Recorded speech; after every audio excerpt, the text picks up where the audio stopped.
자, 평화의 의미에 대해서 다시 한번 생각을 합니다. 이 감정 그리고 이 감동 그대로 이제 기조 대담 순서로 이어가 볼까 하는데요. DMZ에서 얻는 더 큰 평화의 영감과 비전을 주제로 레츠 DMZ 조직위원회 공동위원장이신 김동연 경기도지사님과 최재천 교수님의 기조 대담이 있겠습니다. 네, 2022 레츠 DMZ 경기의 공식 슬로건은 더 큰 평화인데요. 기존의 평화보다 무엇이 더 커진 것일까요? 의문을 풀어주실 두 분을 이제 무대 위로 모셔보도록 하겠습니다. 네, 여러분 안녕하십니까? 공동 조직위원장 맡고 있는 경기도지사 김동현입니다. 먼저 인사드리겠습니다.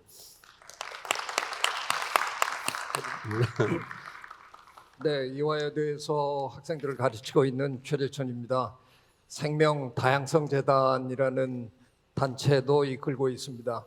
DMZ에 대해서는 뭐 한 몇십 년 동안 늘 관심 갖고 공부해 오고 있습니다. 이런 기회를 주셔서 정말 고맙습니다. 오늘 보니까 그린 대탕트라고 했는데 우리 사회번호 아나운서도 옷을 초록색으로 이렇게 입고 오셨더라고요. 우리 사회적 괴담 박수 한번. 여러분 정말 반갑습니다. 경기도는 이 레츠 DMZ라고 하는 일련의 이 프로그램을 통해서 평화와 환경 문제에 대해서 정말 적극적으로 많은 생각을 하고 있습니다. 발상의 전환을 좀 해보고 싶습니다. 그저 의례적으로 하는 행사가 아니라 정말로 의미 있고 우리 한반도뿐만 아니라 국제적인 평화와 또 지금 이 엄중한 기후 위기의 어려움 속에서 어떻게 우리가 우리 실생활 속에서 이것을 극복하기 위해서 실천하고 만들어 나갈까 하는 것에 있어서 경기도가 정말 모범이 됐으면 합니다. 다른 어떤 지자체보다도 또 심지어는 중앙정부보다도 말이 아닌 행동으로 옮기는 그런 일을 저희 경기도가 해보고 싶습니다. 이렇게 레츠 DMZ 공동조직위원장으로 이렇게 우리 최희천 교수님을 모시게 돼서 정말 영광입니다. 우리 최 교수님은 저도 오랜 교본이 있습니다만 늘 존경하고 뵐 때마다 많이 배우고 이런 환경 문제나 기후 변화 문제나 또는 전공하신 동물의 문제나 이런 것뿐만 아니라 세상 살아가는 지혜나 또 우리 사회의 여러 가지 모든 부분에 있어서 정말 큰 관심을 받고 있는데 이렇게 우리 바쁜 최혜천 교수님께서 공동조직위원장 맡아서 다시 한번 감사 말씀 드립니다. 고맙습니다. 네. 우선 아까 우리 최혜천 교수님께서 굉장히 오랫동안 DMZ에 대한 또 연구 고민하셨다고 하니까 DMZ의 가치와 의미에 대해서 한 말씀 해주시고 진행하면 어떨까 싶습니다. 네, 뭐 가치야 뭐 아까 여러분이 동영상에서도 잠깐 들으셨지만 뭐 세계가 다 인정하는 생물 다양성의 보고잖아요. 70년 가까이 인간의 접근이 통제되는 바람에 자연이 자기 스스로 복원의 그런 결과를 만들어낸 거니까요. 저는 평생 이제 자연을 관찰하고 연구하고 살면서 제가 이 나이에 제 나름대로 결론을 하나 내렸는데요. 자연은 그냥 내버려 두면 그냥 끊임없이 다양화하거든요. 네. 여러분이 지금 겪으셨잖아요. 이 코로나 과정 속에서 처음에는 알파 변이가 나타나더니 베타가 나타나더니 델타 때 우리가 고생 좀 많이 했고요. 오미크론이 나타나서 뭐 감기 비슷하게 앓고 지나간 분들도 계시고 이게 그냥 가만히 있는 게 아니라 끊임없이 변이를 만드는 곳이 자연이거든요. 근데 이상하게 우리 인간은 그 자연 속에서 살아야 함에도 불구하고 끊임없이 다양성을 줄이는 쪽으로 자꾸 움직여갑니다. 이게 참 모순인데요. 그 DMZ는 그동안 인간의 접근이 이제 어려우니까 자기 나름대로 굉장한 다양성을 만들어냈어요. 외국 분들이 되게 신기해하는 게 있습니다.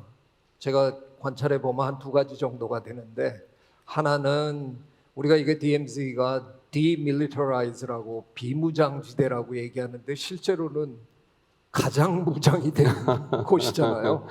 근데 그렇게 기가 막히게 온갖 화력이 다 모여 있는 거기서 서울은 정말 코앞인데 그분들이 서울에 와 보면 너무 평화로우니까 너무 안전하고 평화로우니까 그게 참 놀랍다 네. 그러고요.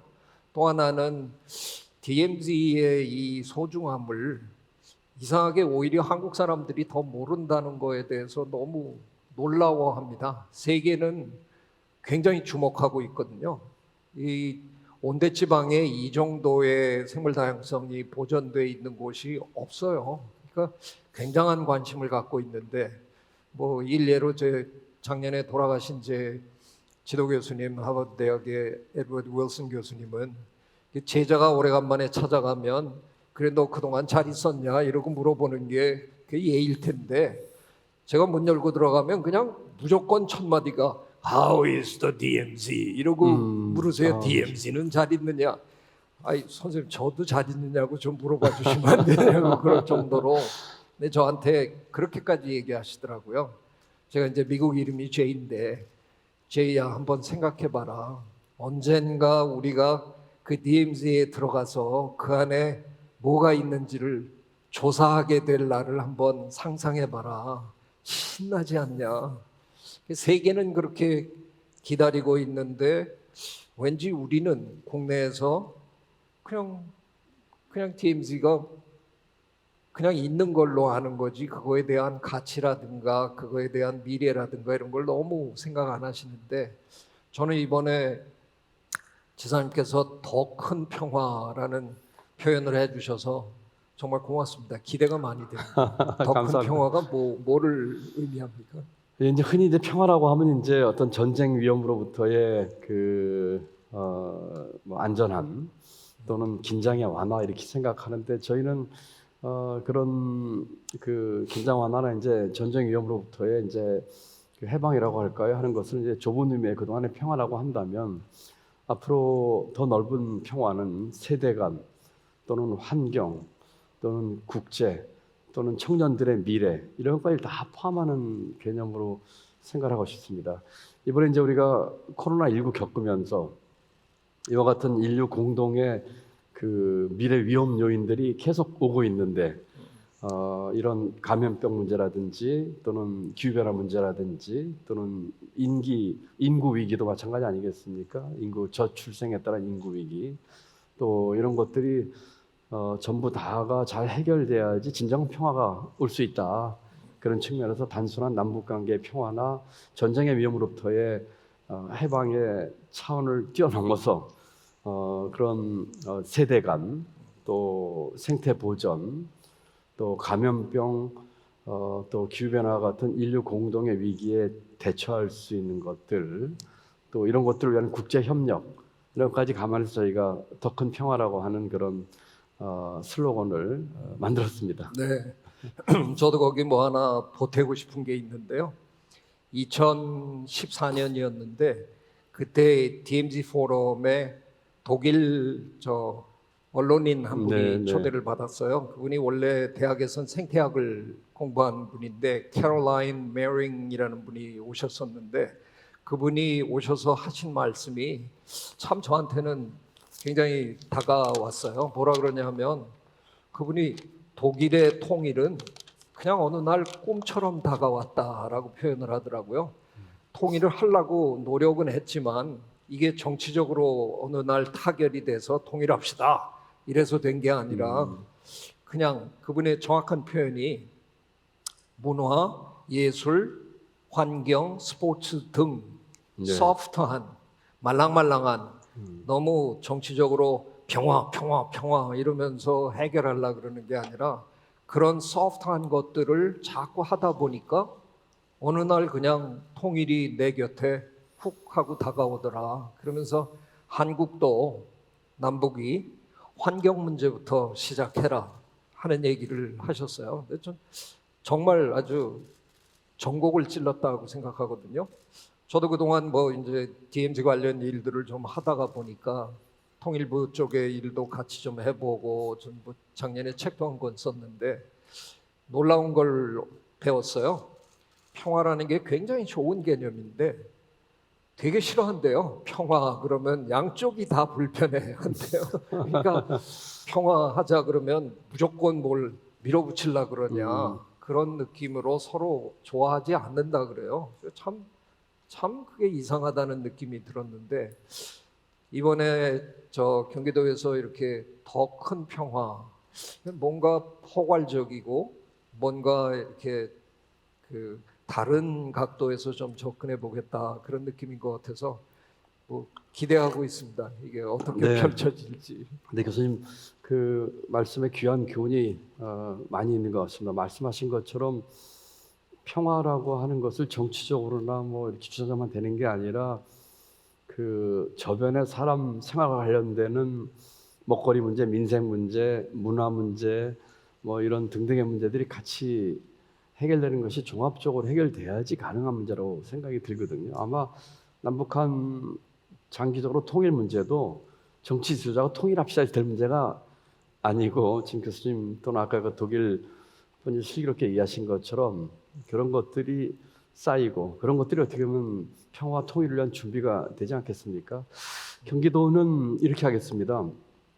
우선은 오늘 그 주제인 그 DMZ와 관련돼서 생태 보존하고 이것을 어떻게 잘 갖고 발전하면서 환경 문제와 기후변화에 대처할 수 있는 것에 우선 저희들이 정말 열과 성을 다하겠습니다. 그렇지만 교수님 말씀하신 것처럼 그 어떤 저변이라고 할까요? 인프라를 만들기 위해서 노력하겠습니다. 아까 그 동영상에도 나왔습니다만 더 많은 기회, 더 고른 기회를 경기도에서 만들 수 있도록 하겠습니다. 우리 경기도민의 일자리 문제, 먹고 사는 문제, 또 인간으로서의 존엄 문제, 그래서 더 많은 기회를 만들어서 우리 도민과 청년들이 보다 역동적으로 살아가면서 또 더 고른 기회, 함께 포용과 상생하는 커뮤니티를 만들어서 이와 같은 저변을 만드는 것이 결국은 아까 말씀하신 평화와 또 이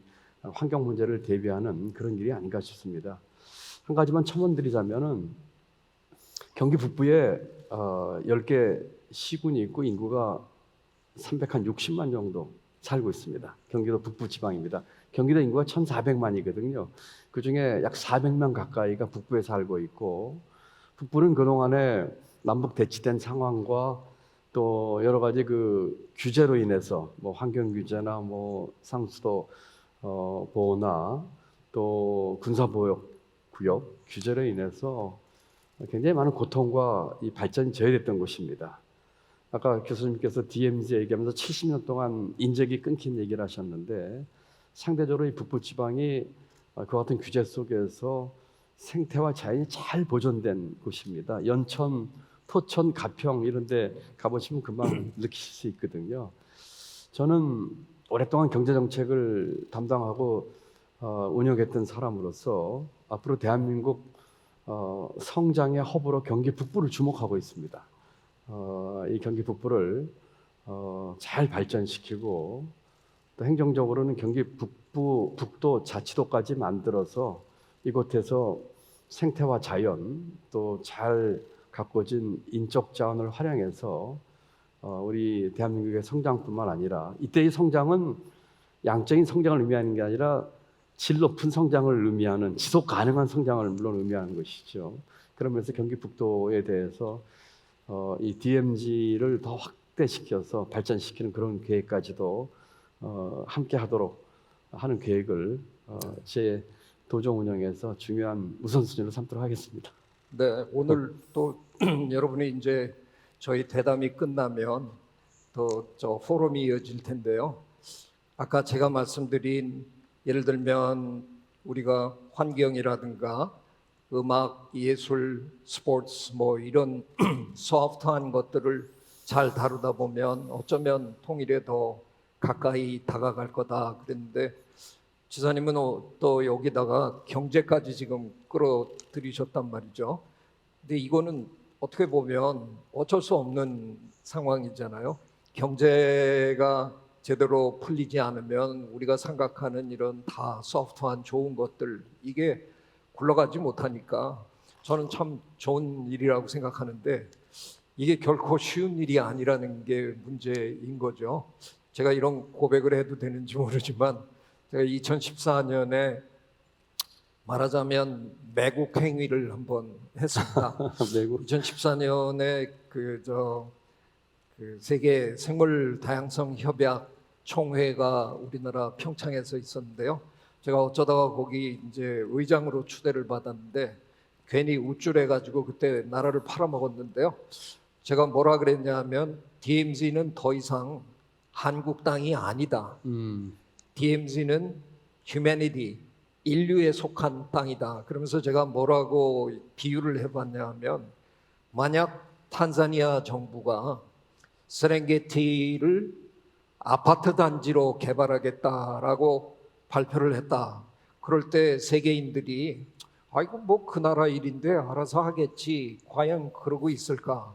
아마 절대로 그렇지 않을 거거든요. 전 세계인이 아니 그 많은 동물들은 어디 가라고 뭐 그러면서 이제 온갖 비판을 쏟아내고 모금 운동하고 뭐 난리칠 거예요. 자, 아마존을 한번 생각해도 그렇고요. 갈라파고스를 생각해도 그럴 거고 저는 이미 DMZ가 그런 수준의 네. 국제적인 위상을 갖췄다고 생각합니다. 언젠가 통일이 돼서 우리 통일 한국이 DMZ를 제대로 살려내지 못하면 저는 세계가 우리를 인정해 주지 않을 거라고 생각해요. 그래서 더 이상 이게 국내 문제, 국내의 어떤 영토 문제, 국내의 어떤 개발 문제 이걸 넘어섰다고 생각합니다. 세계가 함께 보존해야 되는 그런 소중한 땅이 되어버렸기 때문에 참 어려운 문제가 우리 앞에 이제 놓였습니다. 인근 지역 주민들은 만약에 통일이 되면 개발해 달라고 보나마나 요청을 할 건데 그 상황에서 어떻게 우리가 자연을 보존하면서 경제적인 이득을 창출할 거냐 이 문제가 굉장히 쉬운 문제는 아닐 것 같습니다. 예, 맞습니다. 저는 조금 교수님 너무 이제 좋은 말씀을 해주셨고 저는 그거를 제 버전을 한번 재해석을 한번 해보면요. 우리 이제 뭐 대한민국도 좀 우리 사회가 살아가는데 여러 가지 어떤 뭐 카테고리 있다고 치자고요. 경제, 문화, 뭐 예술, 스포츠, 뭐 사회 이런 게 교육. 이게 단절된 걸까요? 하는 생각을 합니다. 저도 이제 반성을 해보면 저는 이제 경제 정책을 오랫동안 하면서 경제부총리까지 하면서 경제라고 하는 영역에 대한 그 어떤 일종의 서브 카테고리를 전체를 생각한 적도 많이 있었어요. 그런데 언제부턴가 과연 이것들이 이렇게 분절돼서 떨어질 수 있는 것인가 하는 생각을 해봅니다. 아까 탄자니아 예를 들으셨는데 DMZ도 마찬가지죠. 예를 들어서 교수님이 예를 드신 것처럼 DMZ에다가 우리가 공장을 짓고 아파트를 짓는다고 했을 적에 그 긴 시간의 시계로 놓고 봤을 적에는 경제적인 터미놀로지로 효율성 이런 측면에서 봐도 그게 과연 효율이 높을까? 저는 절대 그렇지 않다고 생각합니다. 예컨대 그 시계를 짧게 보면은 그런 얘기를 예컨대 뭐 비용 편익 분석하면 그게 나올 수 있을지 모르지만 길게 놓고 보면은 결코 그런 결과가 나올 수가 없거든요. 기업의 전문 경영인은 임기가 정해져 있지만 기업의 주인은 오너는 영원히 자기일 것 같은 거 아니겠습니까? 서로가 추구하는 바가 다를 거예요. 골이 다를 겁니다. 지구는 우리가 뭐라고 할까요? 계속해서 가야 될 우리의 터전이고 그렇다면 이것을 짧은 시계를 놓고 봐가지고 할 것이 아니라고 생각을 합니다. 그런 측면에서 보면은 앞으로 경제 정책이나 이런 것을 하는 데 있어서 가장 중요한 어떤 목표는 지속 가능한 질 높은 성장이라고 생각을 합니다. 그렇다면 이제까지 어떤 비용 편익 분석이나 어떤 개발을 통해서 얻어지는 성과에 대한 평가의 방법부터 저는 바꿔줘야 될 거라고 생각을 하고 있어요. 경기도는 앞으로 그와 같은 그 경제 문제에 있어서의 그 성장과 개발에 있어서도 지속 가능한 목표를 잡도록 하겠습니다. 이 DMZ 다만 여기서 하나 이제 문제되는 거는 전체적으로 보면은 대한민국 전체 인류 전체로 보면 그런데 조금 마이크로하게 보면은 그 지역에 있는 주민들 문제 또는 인근에 있는 분들이 겪는 그 불편 같은 것들도 있을 수가 있어. 이걸 어떻게 우리 공동체가 해결해 줄 것인가 하는 그런 문제라고 생각합니다. 저는 그것은 가치의 문제라고 생각을 하고 있습니다. 그래서 우리 사회가 지속 가능한 성장의 목표, 질 높은 성장을 하면서 거기에서 나오는 가치 문제를 우리가 어떻게 서로 간에 이해하고 서로 간에 필요하다면 비용 분담을 하고 하는 것들 같이 봐야 된다고 생각하고 있습니다. 앞으로 그 경기도도 그동안에 많은 개발에 신경을 썼고 여러 가지 뭐 교통 문제, 주거 문제 했습니다만 지금 말씀드린 문제까지 같이 감안해서 종합적으로 볼 수 있도록 지속 가능한 목표를 잡고 하도록 하겠다는 말씀을 드립니다. 네, 저 그냥 개인적으로 혹시 어떤 이런 게 상징적인 어떤 의미가 있을까? 그리고 보전과 개발을 어떻게 잘 절충해 나갈 건가? 뭐 이런 차원에서 한번 그냥 도움이 될까 해서 한번 말씀드리면요. 이런 환경 관련 국제 회의에 저도 제법 많이 불려 다녔는데요. 가면 어김없이 받는 찬사가 있습니다. 네. 아니, 당신들은 어떻게 이렇게 반세기 만에 산림 녹화를 이렇게 기가 막히게 잘했나? 그러니까 전 세계 환경 관련 분들이 가장 기억하는 건 대한민국에 대해서 기억하는 1번이 빠른 속도로 산림 녹화에 성공한 나라 이거를 쳐주거든요. 뭐 저 연세가 좀 있으신 분들은 다 기억하잖아요. 우리 어렸을 때 산을 그려라 그러면 뻘겋게 그렸었어요. 이 사생대회 가서 뻘겋게 그렸는데 지금 대한민국의 산은 완벽하게 녹색이잖아요. 이것만큼은 우리가 전 세계 어느 나라보다도 기가 막히게 잘한 거예요. 그래서 칭송을 늘 받는데 생태학자인 저는 가끔 이제 찔립니다. 잘하긴 잘했는데 색은 녹색인데 사실은 그 안에 들어가 보면요 좀 취약해요. 왜냐하면 우리가 너무 그 당시에는 그 생태학적 지식이 많지 않았던 시절이라서 네. 급한 마음에 뭐 아카시아, 리기다 소나무 뭐 해서 몇 종을 외국에서 막 사다가 그냥 많이 심었거든요. 그래서 우리 산림이 지금 보면 굉장히 저 색깔은 좋은데 실제로는 그렇게 건강한 숲 생태계는 아직 아니에요. 우리가 이거를 잘 관리해 나가야 되는데 자 이제 언젠가 통일이 되면 지금 북한의 산림 생태계는 이루 말할 수 없이 초토화되어 있거든요. 그럼 우리 북한을 또 산림 녹화해야 될 거 아니에요? 그때도 우리 묘목 외국에서 다 사다 들여가지고 바이러스, 곤충 다 따라오는 그 묘목들을 북한에다가 몇 종 딱 심어 놓는 네. 그런 우를 우리가 또 범해야 되느냐. 저는 그때는 굉장히 생태학적으로 다양성을 보장할 수 있는 그리고 생태계의 천위까지 다 계획해서 어떤 나무를 먼저 심고 그들로 하여금 다른 어떤 저 식물들이 들어올 수 있을까 뭐 이런 것들을 다 고려한 아주 그 현명한 녹화를 해야 된다고 생각합니다. 근데 뭐 갑자기 통일이 되고 나면 묘목이 없는데 뭐 보나마나 우리는 외국에서 사들여 올 텐데 네. DMZ를 네. 양묘장으로 북한을 산림 녹화할 준비를 하는 양묘장으로 우리가 사용을 한다 그러면 네. 그건 우리 식물이고요. 우리 식물로 우리 북한 땅을 녹화를 한다. 저는 이거 굉장히 뭐 생각만 해도 굉장히 저 두근두근 하는데 제가 뭐 언론에서 여러 차례 들었는데 북한의 김정은 위원장도 다른 건 몰라도 산림 녹화에 대해서는 굉장히 관심이 많다고 그렇군요. 들었거든요. 그런 어떤 네, 그러면 네. 우리가 DMZ 안에 공장을 짓는 것보다는 앞으로 이게 돈벌이가 되는 일이잖아요. 그 어마어마한 사업을 다 해야 되는 건데 조금은 우리가 그런 계획을 할 때도 좀 생각해 볼 여지가 있지 않을까. 그런 어떤 걸 할 거냐 하는 거를 좀 생각할 때 네, 도움이 네. 될까 해서 그냥 네, 아주 말씀드렸습니다. 좋은 말씀입니다. 우리 또 최 교수님께서 또 국립책태원장을 하셨기 때문에 사실은 그때 우리 교수님하고 제가 일을 같이 한 게 이제 많이 인연이 됐는데 제가 그때 이제 정부 예산을 맡고 있었고 그때 이제 생태원장을 하셔가지고 했습니다만 아주 좋으신 말씀인 것 같습니다. 전적으로 동의하고요.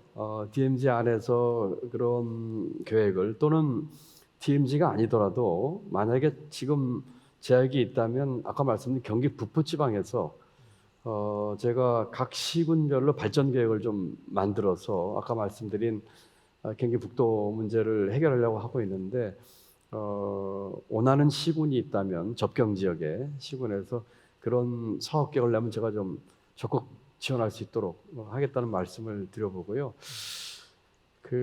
뭐 보는 사람마다 조금 관점은 다르겠습니다만 이번 정부에서 남북 문제가 경색될 가능성이 좀 더 많다고 보는 것이 일반적인 것 같습니다. 그런 환경하에서 저희 경기도 역할이 크다고 생각합니다. 경기도가 지금 북한과 가장 접경 지역을 많이 갖고 있는 도입니다. 인구가 1,400만이니까 대한민국 인구의 4분의 1이고 대한민국의 모든 경제, 산업, 교육, 군사 모든 것을 경기도가 가지고 있습니다. 경기도가 지금 교수님 말씀하신 것처럼 산림 녹화를 포함해서 대북 관계에 있어서 더더 적극적인 역할을 했으면 하는 생각을 가지고 있습니다.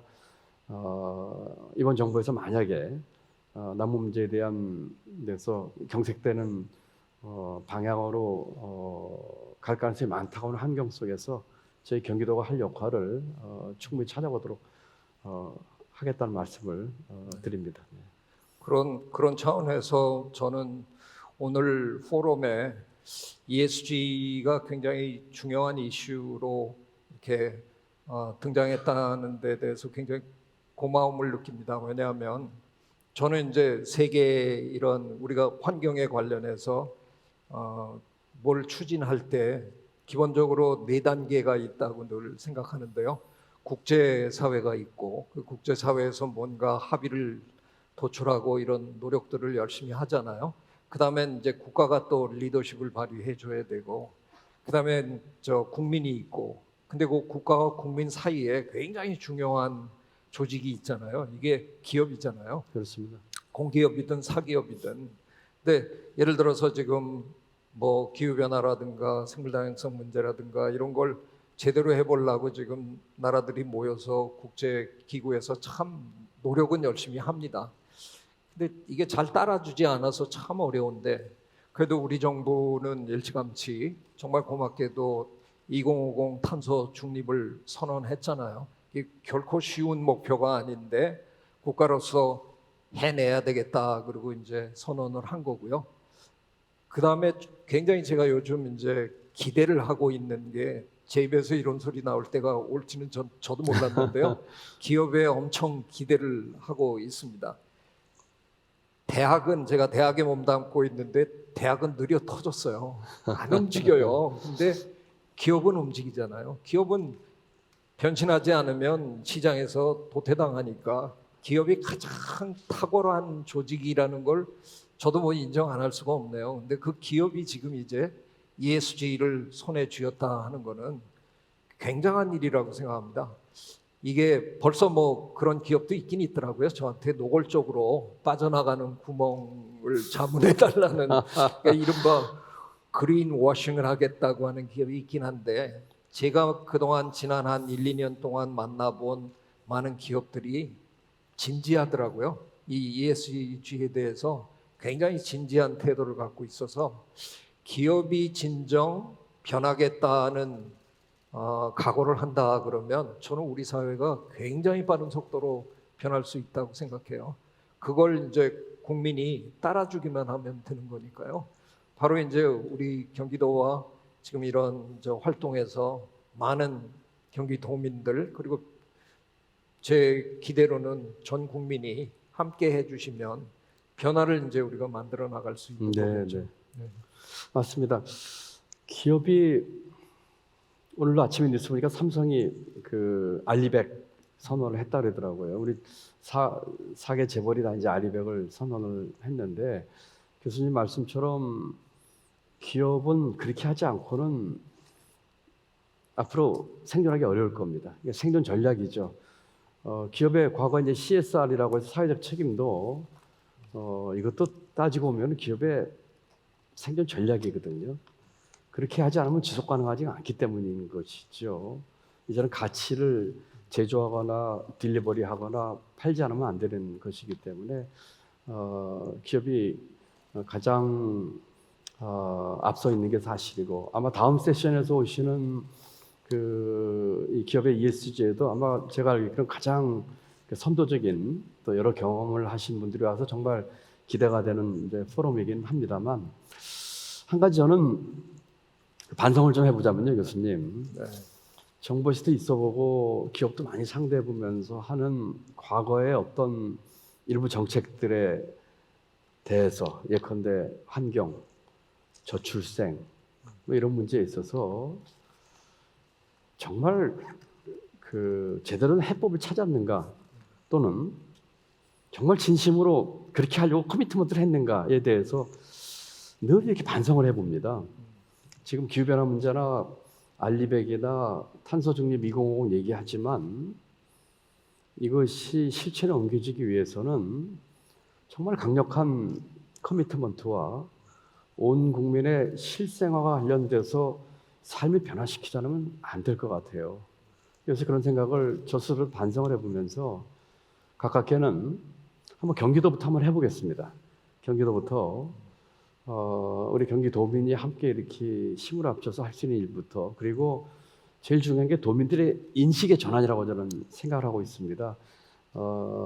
저와 우리 도부터 한번 도의 공공부부터 한번 솔선해가지고 우리 도민들께 이것이 정말 우리가 나갈 길이라는 확신을 좀 넣어주고 싶고, 다행스럽게도 제가 중앙정부에서 이렇게 쭉 오랫동안 근무하면서 거대 담론이나 큰 정책 얘기는 많이 했지만 실제로 국민 삶을 변화시키는 어떤 생활의 변화에 있어서는 다소 추상적이고 그저 규범적이고 실천력은 떨어진 게 있다고 하는 생각이 들었는데, 경기도에서 이렇게 1,400만 도민들과 이렇게 접촉하면서는 생활의 변화를 가져올 수 있게끔 하는 것도 가능하겠다는 생각이 들어서 작은 일부터 하여튼 실천에 옮기는 그런 경기도가 되고있다는 말씀을 다시 한번 드립니다.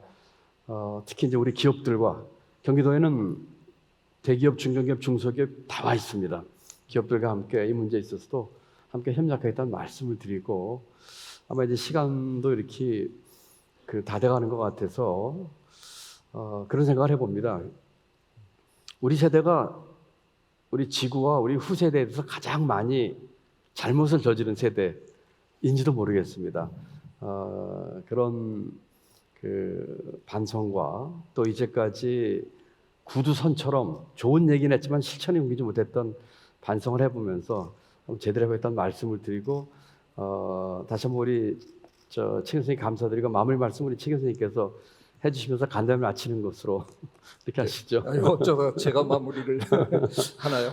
저는 저희 둘이 지금 나눈 대화에서 그냥 결론을 얘기한다 그러면, 그야말로 어떤 목표를 하나 세워놓고 그걸 이루기 위해서 달려가다 보면 놓칠 게 너무 많은데, 이제는 우리가 더 큰 평화라는 그런 어떤 기치를 걸고, 그냥 통일만 중요한 게 아니라 그러면서도 우리가 환경도 챙겨야 되고 경제도 챙겨야 되고 이런 일들을 우리가 이뤄내야 되니까, 그러려면 어떻게 해야 될까? 저는 거듭 또 한 번 얘기합니다.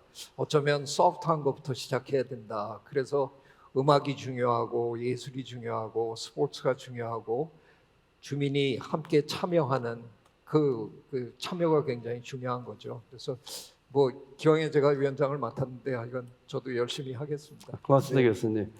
여러분, 지금 간담회는 이제 그쳐야 될 것 같습니다. 렛츠 DMZ는 크게 세 가지로 구성되어 있습니다. 지금 하시는 것처럼 이 학술적인 측면이 있고, 또 하나는 예술 측면이 있고, 마지막으로는 스포츠가 있는데, 교수님 말씀하신 그 소프트한 것들도 같이 갖고 있는 것 같아요. 한 가지 알려드린다면, DMZ를 걷는 프로젝트 있습니다. 아마 10월 29일인가요?